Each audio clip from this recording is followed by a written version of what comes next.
Hey gamers, Tony here from the Smartphone Nation, and I'm back with another app review. And before I get started, I do want to mention that all this footage has been recorded using my iPhone 5 and the Hauppauge HD PVR2 capture device.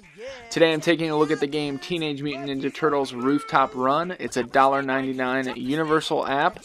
In the App Store, it will work on your iOS iPhone or your iPad devices. I do want to mention that it only does work on newer devices, so you want to check with the iTunes description to make sure your device is compatible before picking it up. Before I jump into the review, I also want to mention that I'm a big fan of Teenage Mutant Ninja Turtles. I've enjoyed them since I was a little kid, and I'm also a fan of this genre that's developed on the iOS platform. It's an endless 2D runner, so it's kind of like a 2D platformer that's always moving, and you're responsible for action and jumping controls. Now, even though I like those two things, that doesn't necessarily mean they make a good combination, and that's what we're going to talk about in the review. So, basic gameplay elements is you play as one of the four turtles. You run endlessly across the rooftops of the city, battling the Foot Clan, Krang, and Dimension X. So all your traditional enemies are here. There's a meter at the top of the screen, and that's kind of your turtle power meter. And you collect green orbs, which allow the meter to rise up. And then you attack enemies, which also allows the meter to rise up. And then if you get hit by an enemy, the meter goes down, and if you fail to collect green orbs, the meter also goes down. And you can die if the meter completely depletes or if you fall off the roof. So pretty simple that way.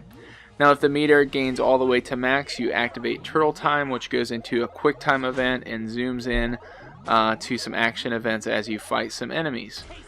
Obviously, in an endless runner, it keeps track of how many meters you run, and the higher the better for the online leaderboards. This game is Game Center enabled, so you will have achievements available through Apple's Game Center, which I always enjoy.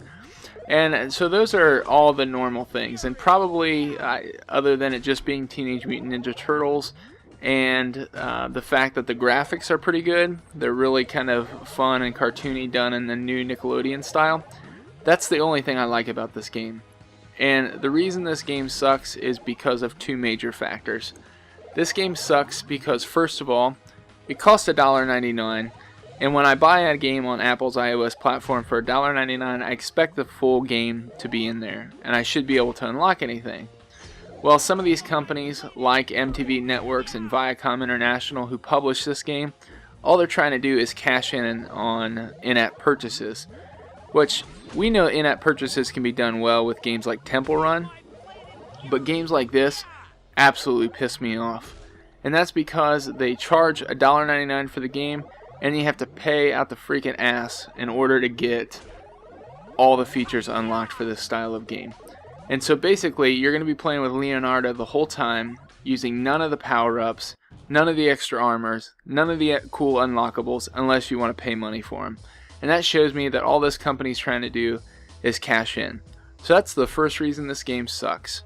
The second reason it sucks is because the controls are horrible. Now I've played, like, Square Enix put Mini Ninjas on the iOS platform, and it was a 2D side-scrolling endless runner. They did an amazing job with the controls. The controls on this are horrible. They tried to make it appeal to kids, so they only have one side of the screen, one button touch. Within that one button touch, you have to do several things. You have to jump, double jump, and attack. And it's impossible with one button touch. And they made it kind of like a Sonic the Hedgehog dash attack, where you jump and then it kind of auto targets, and if you tap it again, your character zooms down and slashes the bad guy.